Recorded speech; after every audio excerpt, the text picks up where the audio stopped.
इस क्वेश्चन में पूछा गया है कि हाइड्रोजन मॉलिक्यूल वाइब्रेशनल स्पेक्ट्रा भी नहीं देता, रोटेशनल स्पेक्ट्रा भी नहीं देता, लेकिन रमन स्पेक्ट्रा देता है। इसको आप एक्सप्लेन कीजिए 5 मार्क्स के लिए। So first of all, rotational हो, वाइब्रेशनल हो, ट्रांसलेशनल हो, जो स्पेक्ट्रोस्कोपी है उसमें हम एक्चुअली करते क्या है? स्पेक्ट्रोस्कोपी में जो लाइट है, लाइट एक्चुअली क्या है? Electromagnetic radiation. जो इलेक्ट्रोमैग्नेटिक रेडिएशन है उसको हम इंसिडेंट करवाते हैं मैटर के ऊपर। उससे अलग अलग मैटर अलग अलग बिहेवियर करता है और उस बिहेवियरल रिस्पॉन्स से हमको उस मैटर के प्रॉपर्टी के बारे में पता चलता है।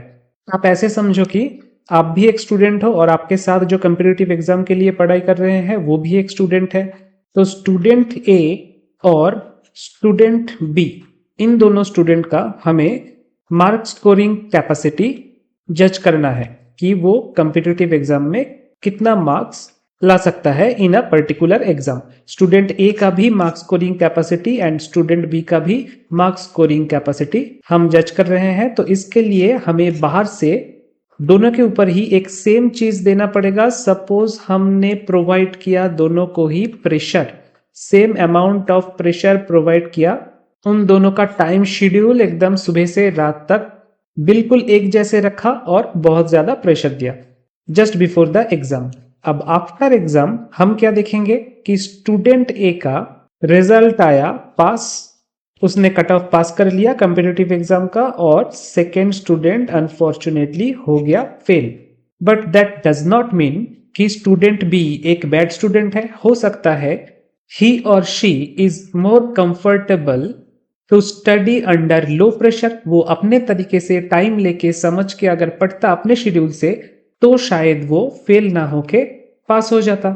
बिल्कुल ऐसे ही आप सोचो, ये जो स्टूडेंट ए और स्टूडेंट बी है, these are actually molecule HCl hydrochloric acid and molecule H2 hydrogen. ठीक है, हाइड्रोजन मॉलिक्यूल और HCl मॉलिक्यूल, इन दोनों के ऊपर बाहर से हम अप्लाई कर रहे हैं लाइट, या फिर जिसको हम बोलते हैं electromagnetic radiation.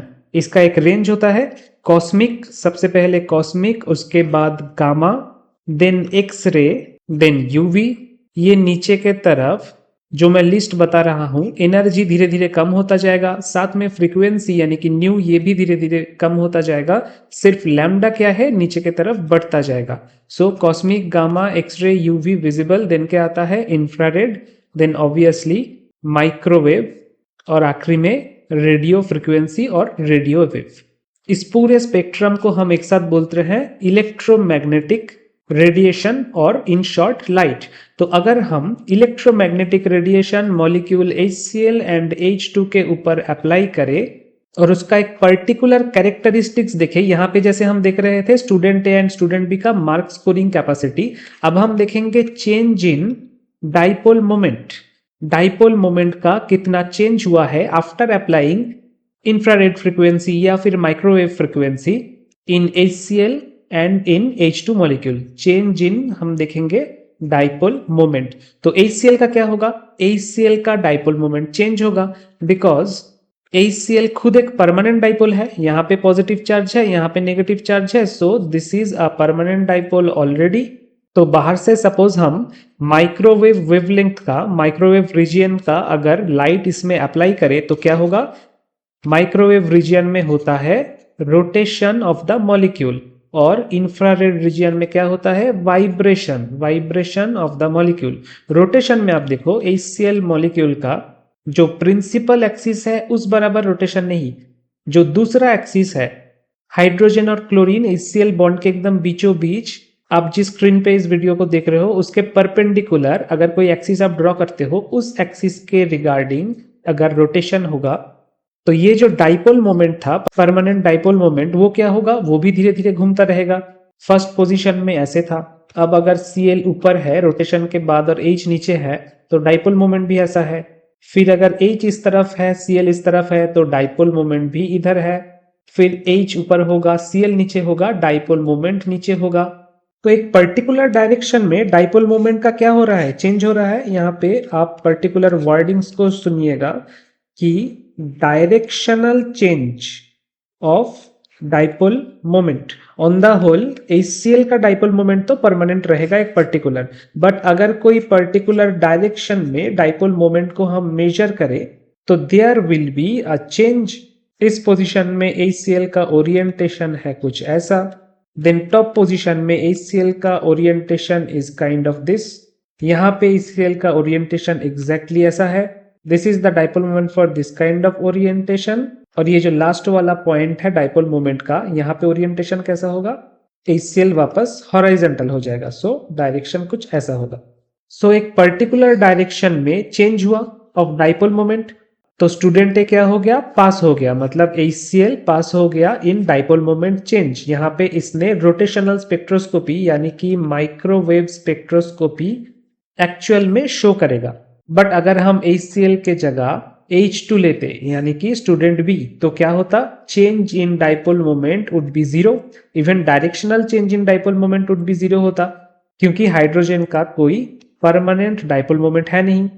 So hydrogen would fail in this test, that is ये कोई रोटेशनल स्पेक्ट्रा या माइक्रोवेव स्पेक्ट्रा नहीं शो करेगा।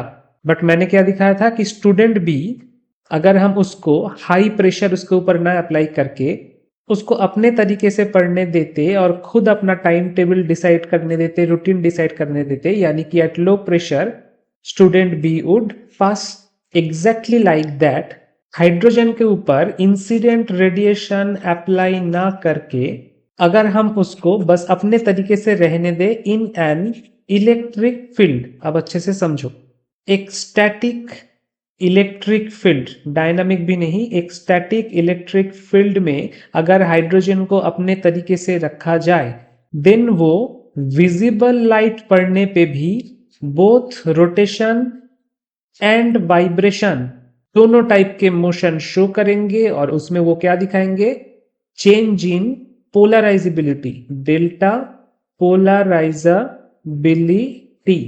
And that is what we call Raman active. So one more time, in short, हम different kind of light matter के ऊपर apply करते हैं तो मैटर हमको कुछ रिस्पॉन्स देता है, और उस रिस्पॉन्स के रिगार्डिंग हम उस मैटर के कैरेक्टरिस्टिक्स को जज करते हैं। तो अगर मैं माइक्रोवेव रीजियन का कुछ इंसिडेंट रेडिएशन कोई मॉलिक्यूल के ऊपर अप्लाई करूं, वो क्या करेगा, पहले रोटेट करेगा, और उस रोटेशन से हम देखेंगे कि डायरेक्शनल डाइपोल मोमेंट, इसका पर्टिकुलर कोई चेंज हो रहा है या नहीं हो रहा है। अगर चेंज हो रहा है यस, तो वो हो जाएगा rotational spectra active, microwave active, और अगर नहीं होगा देन वो हो जाएगा माइक्रोवेव इनएक्टिव। अगर इंफ्रारेड रीजियन का रेडिएशन मैटर के ऊपर अप्लाई करे तो वो करेगा वाइब्रेट, और उसमें भी हम देखेंगे कि डाइपोल मोमेंट का डायरेक्शनल चेंज हो रहा है या नहीं हो रहा है। अगर हो रहा है तो वो IR एक्टिव, अगर नहीं हो रहा है तो IR इनएक्टिव। बट रमन को देखने के लिए पहले हमें उस मैटर को एक इलेक्ट्रिक फील्ड के अंदर रखना पड़ेगा, स्टैटिक इलेक्ट्रिक फील्ड। इसके अंदर हम मैटर को रखेंगे तो मैटर के अंदर क्या जनरेट करेगा, एक पोलराइजेबिलिटी जनरेट करेगा। जैसे कि हाइड्रोजन में जो दो बॉन्ड है उसको हम ऐसे दिखा सकते हैं, यहाँ पे एक इलेक्ट्रॉन, यहाँ पे एक इलेक्ट्रॉन। अब अगर इसको मैं एक इलेक्ट्रिक फील्ड में ऐसे रखूं, स्टैटिक इलेक्ट्रिक फील्ड जिसका दो पोल है, यहाँ पे पॉजिटिव पोल है, यहाँ पे नेगेटिव पोल है, तो क्या होगा, इन द नेक्स्ट स्टेप जो दो इलेक्ट्रॉन बीचों बीच था पहले, पता चला वो दोनों इलेक्ट्रॉन इस तरफ आ गया लेफ्ट हैंड साइड में। क्यों, क्योंकि लेफ्ट हैंड साइड में है पॉजिटिव चार्ज और राइट हैंड साइड में है नेगेटिव चार्ज। तो इन अ जेस्ट अगर हाइड्रोजन मॉलिक्यूल को उसके एक्सिस बराबर एक इलेक्ट्रिक फील्ड अप्लाई किया जाए तो नॉर्मली उसका जो पोलराइजेबिलिटी था, पहले उसका पोलराइजेबिलिटी एक परफेक्ट स्फीयर था, ठीक है, मैं ड्रॉ नहीं कर पाया, but this is a perfect sphere. Perfect sphere मतलब जहां पे इलेक्ट्रॉन्स वेर होमोजेनियसली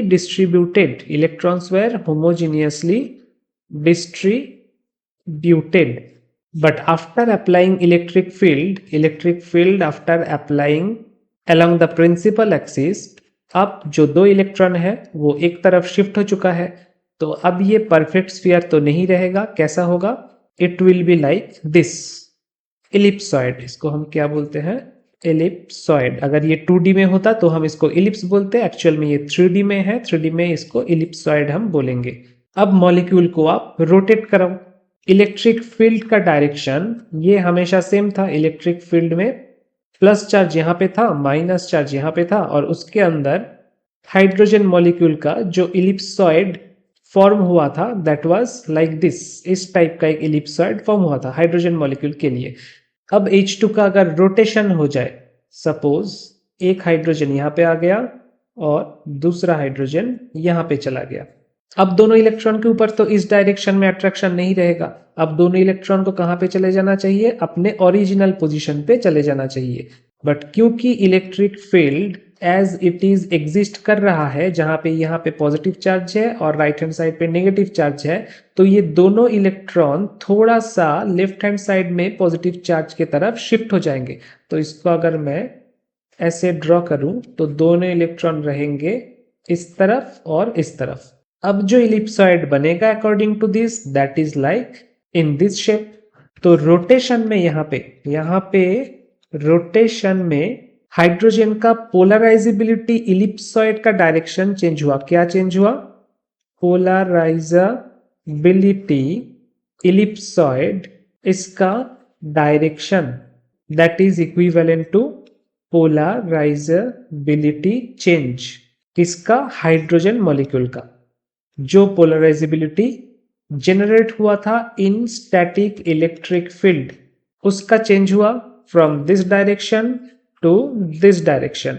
लैंग्वेज में लिखना होगा। आप कैसे लिखोगे? फर्स्ट लाइन में आपको लिखना है कि आपके क्वेश्चन में, पर्टिकुलरली क्वेश्चन में क्या पूछा गया है? माइक्रोवेव या आईआर का मेंशन नहीं है, ये आप ध्यान रखना। आपको मेंशन है कि वाइब्रेशनल स्पेक्ट्रा H2 नहीं देता।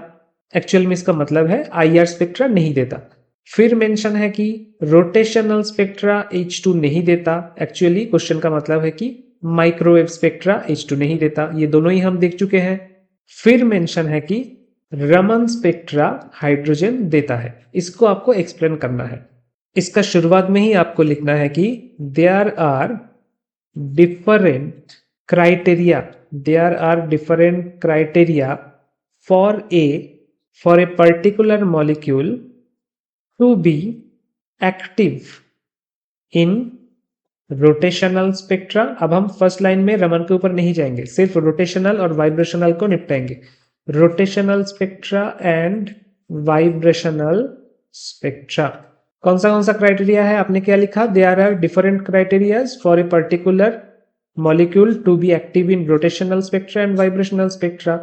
फर्स्ट कंडीशन मतलब for rotational spectra, upon applying, हम क्या अप्लाई करते हैं पर्टिकुलरली रोटेशनल स्पेक्ट्रा के लिए? अपॉन अप्लाइंग इलेक्ट्रोमैग्नेटिक रेडिएशन, या फिर नॉर्मल रेडिएशन लिखोगे तो भी चलेगा, radiation from microwave region of electromagnetic spectrum, the molecules rotational motion must absorb और emit energy.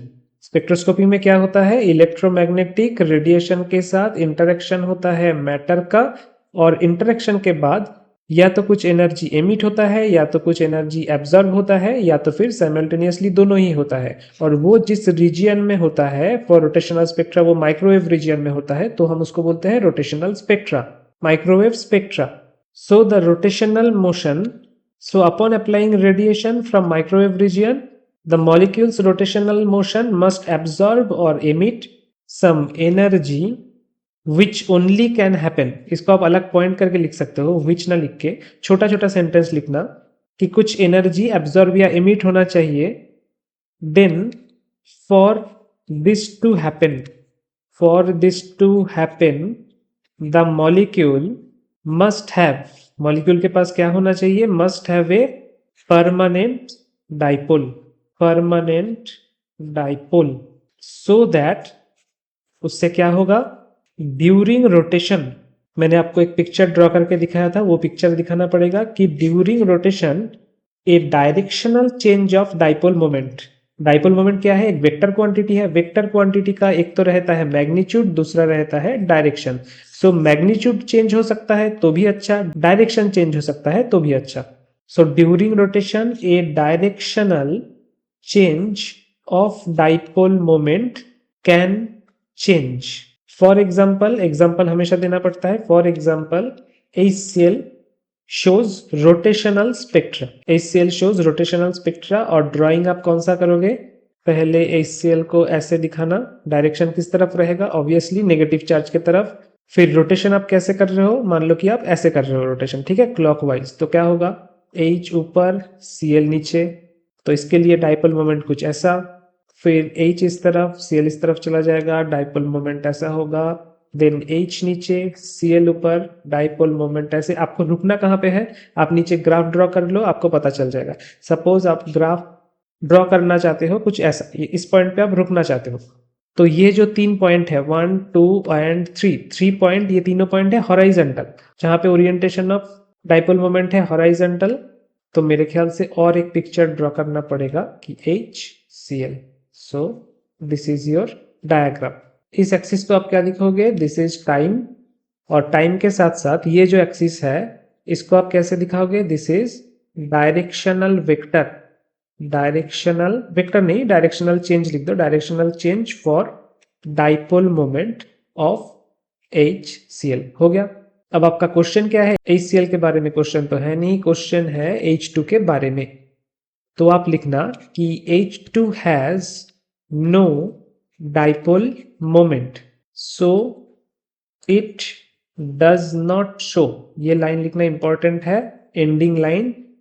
So it does not show rotational spectra. Microwave मत लिख देना क्योंकि क्वेश्चन में मेंशन ही नहीं है, हालांकि ये माइक्रोवेव की बात कर रहा है। ये हो गया फर्स्ट पैराग्राफ। देखो आप लिखना कहां से चालू किए थे? यहां से, कि देयर आर डिफरेंट क्राइटेरिया, इस लाइन से आप लिखना चालू किए थे। उसके बाद फर्स्ट लिखे कंडीशन फॉर रोटेशनल स्पेक्ट्रम, ये हो गया। उसके बाद हम कहां पे जाएंगे? ऑब्वियसली कंडीशन फॉर, ये आप लिख लो, कंडीशन फॉर क्या होगा? वाइब्रेशनल स्पेक्ट्रा, ठीक है। कंडीशन फॉर वाइब्रेशनल स्पेक्ट्रा क्या होता है? सेम चीज, चेंज इन डाइपोल मोमेंट होना पड़ेगा। सिमिलर लाइन से शुरुआत करोगे कि अपॉन अप्लाइंग, ये आप लिख लो, मैं बोलते जा रहा हूं, upon applying electromagnetic radiation on a molecule if the different vibrational motions, different vibrational motions क्यों? क्योंकि ये सिमेट्रिकल स्ट्रेचिंग के वजह से भी वाइब्रेशन हो सकता है, एसिमेट्रिकल स्ट्रेचिंग के वजह से भी हो सकता है, बेंडिंग के वजह से भी हो सकता है। If the different vibrational motions generated, मतलब जो जेनरेट हुआ है, एब्जॉर्ब्स, वही सेम बात, एब्जॉर्ब्स और एमिट्स एनर्जी इन, ये इंपॉर्टेंट है, IR रीजन। तो ये होता है कंडीशन फॉर वाइब्रेशनल स्पेक्ट्रा। तो इस लाइन पे आप लिखोगे फॉर दिस टू हैपन, जो हमने पिछले पैराग्राफ में लिखा था, for this to happen there must be, should be नहीं, मस्ट बी। हाँ, देयर मस्ट बी, पिछले बार भी हमने मस्ट बी लिखा था। There must be change in, इसमें डाइपोल मोमेंट ड्यूरिंग वाइब्रेशंस और vibrational motions. During vibrational motions, इस जगह पे आप पिछले पैराग्राफ को एक बार चेक करो, रोटेशनल पैराग्राफ के, रोटेशनल स्पेक्ट्रा के पैराग्राफ। यहाँ पे था कि the molecule must have a permanent dipole. यहाँ पे परमानेंट डाइपोल नहीं होगा तो भी चलेगा, but during vibrational motion change होना चाहिए in dipole moment, must be change in dipole moment during vibrational motion. Example क्या दोगे? ऑब्वियसली एग्जाम्पल तो देना पड़ेगा। HCl हो गया है ना, यहाँ पे आप एक एग्जाम्पल दो, कार्बन डाइऑक्साइड। ये सही क्यों रहेगा? क्योंकि कार्बन डाइऑक्साइड का कोई परमानेंट डाइपोल मोमेंट होता नहीं है, परमानेंट डाइपोल मोमेंट इसका 0 होता है। बट जब ये वाइब्रेट कर रहा है, सपोज हम एसिमेट्रिक स्ट्रेचिंग दिखाएंगे, तो कार्बन ये है, यहाँ पे ऑक्सीजन है, यहाँ पे ऑक्सीजन है। तो for this particular case dipole moment क्या होगा? 0, क्योंकि दोनों डाइपोल में, यहाँ पे एक डाइपोल है और यहाँ पे एक डाइपोल है, दोनों डाइपोल आपस में कैंसिल हो रहा है, क्योंकि carbon oxygen bond length is same and at 180 degree centigrade, sorry centigrade नहीं, 180 डिग्री। अब इसको आप एसिमेट्रिक स्ट्रेच कर दो, कैसे करोगे, नीचे की तरफ ज्यादा कर दो चलो, और ऊपर की तरफ कम कर दो। अब क्या हो जाएगा, अब ऊपर की तरफ हो गया छोटा डाइपोल, नीचे की तरफ हो गया बड़ा डाइपोल। तो ऑन द होल जो डाइपोल होगा वो किस तरफ होगा, नीचे की तरफ होगा। तो यहाँ पे डाइपोल मोमेंट जीरो था, यहाँ पे क्या हो जाएगा, नॉन जीरो। फिर से वापस अपना नॉर्मल पोजिशन में इसको लेके आओ, फिर से स्ट्रेच करो एसिमेट्रिकली। कैसे, ऊपर इस तरफ ज्यादा स्ट्रेच करो और नीचे कम स्ट्रेच करो। इस बार क्या होगा, ऊपर का डाइपोल ज्यादा डायरेक्शनल, ज्यादा क्वांटिटी का होगा, और नीचे के डायरेक्शन का डाइपोल कम क्वांटिटी का होगा। तो on the whole total direction कहाँ पे है, ऊपर की तरफ। तो नीचे आप साथ साथ में लिखते जाओ, नीचे की तरफ डाइपोल, यहाँ पे वापस जीरो डाइपोल, यहाँ पे ऊपर की तरफ डाइपोल, और वापस एक बार कर दो जीरो डाइपोल। ठीक है, वापस जीरो डाइपोल कर दो, तो नीचे और एक जीरो आ जाएगा। एग्जैक्टली जैसे ग्राफ आपने खींचा था वैसे ही ग्राफ आप एक ड्रॉ कर दो। इस तरफ क्या रहता है, इस तरफ रहता है टाइम, और ये जो एक्सिस है इस एक्सिस में क्या रहता है, directional change in dipole moment. ठीक है, आपने लिख लिया है directional change in dipole moment. और ग्राफ कैसे होगा, जीरो से शुरुआत है, फिर नीचे गया, फिर जीरो में गया, फिर ऊपर उठा, फिर जीरो में आया। ये होगा CO2 का वाइब्रेशनल मोशन के लिए डाइपोल मोमेंट का प्रूफ। तो प्रूफ तो ये हो गया। हाइड्रोजन के केस में क्या होगा, आप बोलोगे कि हाइड्रोजन का एक तो कोई परमानेंट डाइपोल है नहीं, दूसरा इसका चाहे आप सिमेट्रिक स्ट्रेचिंग करो या फिर एसिमेट्रिक स्ट्रेचिंग करो, there will be no change in dipole moment. And that is why मैंने क्या कहा था, एंडिंग लाइन सही होना चाहिए। आपसे पूछा जो गया है आप वही दोगे कि that is why H2 does not show, क्या नहीं शो करता, वाइब्रेशनल स्पेक्ट्रम। तो दोनों का एक्सप्लेनेशन हो गया कि रोटेशनल क्यों नहीं शो करता, वाइब्रेशनल क्यों नहीं शो करता। अब हमें रमन क्यों शो करता है वो बताना पड़ेगा। तो उसके लिए आप लिखोगे क्या, first line, condition to be Raman active, condition for a molecule to be Raman active. इसमें क्या डालोगे, पॉइंट्स एक नंबर में, ए मॉलिक्यूल, पहले उनको समझाना पड़ेगा कि रमन एक्टिव होने के लिए क्या सबसे ज्यादा जरूरी है। So a molecule must have different polarizability. ठीक है, डिफरेंट पोलराइजेबिलिटी, ब्रैकेट में वेदर रोटेटिंग और वाइब्रेटिंग, चाहे वो रोटेशनल मोशन कर रहा हो परफॉर्म या फिर वाइब्रेशनल मोशन कर रहा हो, वेदर रोटेटिंग और vibrating in a static electric field. Now next point, all the diatomic molecules, ये बहुत इंपॉर्टेंट है, all the diatomic molecules have different polarizability in a static electric field, ये वाला लाइन। और साथ में एक लाइन की ओनली, यहाँ पे फुल स्टॉप हो गया, ओनली CH4 और CCl4 यानी कि मीथेन कार्बन टेट्राक्लोराइड और symmetric top molecule like this, symmetric top molecule बोलते हैं इस टाइप के मॉलिक्यूल को, symmetric top molecules like this do not show, ये क्या नहीं शो करता, do not show different polarisability, different polarisability नहीं शो करता। क्योंकि प्रॉब्लम क्या होता है, जब हाइड्रोजन हो या फिर कोई भी डायटोमिक मॉलिक्यूल हो, उसको आप रोटेट करो चाहे वाइब्रेट करो, वो एक इलेक्ट्रिक फील्ड के अंदर है जिसके अंदर ऑलरेडी एक तरफ पॉजिटिव चार्ज एक तरफ नेगेटिव चार्ज है। तो आप उसको एक बार ऐसे इलिप्सॉइड देते हुए देखोगे और एक बार उसको ऐसे इलिप्सॉइड देते हुए देखोगे, या फिर उसको आपने वाइब्रेट किया तो उसी इलिप्सॉइड में ऐसे और ऐसे ऐसे इलिप्सॉइड देते देखोगे, तो उसका पोलराइजेबिलिटी चेंज होता रहेगा हमेशा। लेकिन अगर वो CH4 मॉलिक्यूल है, CH4 मतलब ये टेट्राहेड्रल मॉलिक्यूल है, तो एक्चुअली टेट्राहेड्रल मॉलिक्यूल रहते ऐसे हैं कि आप किसी भी तरफ से कोई भी डायरेक्शन से अगर इलेक्ट्रिक फील्ड को अप्लाई करते हो, कोई भी डायरेक्शन से, वो प्रॉब्लम क्या होगा, सेम शेप का इलिप्सॉइड जनरेट करेगा। मतलब ऐसा नहीं है कि इलिप्सॉइड जनरेट नहीं होगा, पोलराइजेबिलिटी ये भी दिखाएगा, इलिप्सॉइड जनरेट भी होगा, लेकिन उसका शेप कभी भी चेंज नहीं होगा चाहे आप कोई भी CH बॉन्ड के अलोंग इलेक्ट्रिक फील्ड अप्लाई करो। तो फाइनल पॉइंट में क्या लिखेंगे, हमने एक नंबर पॉइंट पे लिखा कि a molecule must have different polarizability whether rotating और vibrating in a static electric field. अब all the diatomic molecule, second point में, all the diatomic molecule must have different polarizability, full stop, only methane or CCl4 or symmetric top molecules like this do not show different polarizability. Hydrogen has different polarizability, last line ऐसे ही आपको लिखना पड़ेगा, hydrogen has different polarizability in static electric field applied to it. उसको आप ऐसे दिखाओगे कि एक बार हाइड्रोजन मॉलिक्यूल था ऐसे, हमने इलेक्ट्रिक फील्ड अप्लाई किया ऐसे, तो पोलराइजेबिलिटी कैसे बनेगा, आफ्टर अप्लाइंग इलेक्ट्रिक फील्ड, ये है इलेक्ट्रिक फील्ड का डायरेक्शन, तो पोलराइजेबिलिटी का इलिप्सॉइड बनेगा कुछ ऐसा। अगर हमने हाइड्रोजन मॉलिक्यूल को वाइब्रेट करवाया, चाहे स्ट्रेच किया या फिर उसको छोटा कर दिया, तो पोलराइजेबिलिटी इलिप्सॉइड भी कैसा हो जाएगा, लाइक दिस, मतलब पोलराइजेबिलिटी आपका चेंज होता ही रहेगा। This is for hydrogen vibration. और रोटेशन में क्या होगा, फर्स्ट इलिप्सॉइड कैसा था, ऐसा, इलेक्ट्रिक फील्ड का डायरेक्शन इस तरफ, सो दिस इज योर इलिप्सॉइड। अब अगर इसको रोटेट कर दिया तो हाइड्रोजन मॉलिक्यूल कैसा रहेगा, यहाँ पे एक हाइड्रोजन एटम, यहाँ पे और एक हाइड्रोजन एटम। अब इलेक्ट्रिक फील्ड जा कहां से रहा है, वो तो सेम डायरेक्शन पे है, लेकिन अब ये H बॉन्ड का परपेंडिकुलर हो गया। So in this case the polarizability ellipsoid will be like this, तो यहां पे भी पोलराइजेबिलिटी का चेंज होगा। So diatomic molecule will always be Raman active. ठीक है, ये आपका आंसर होगा।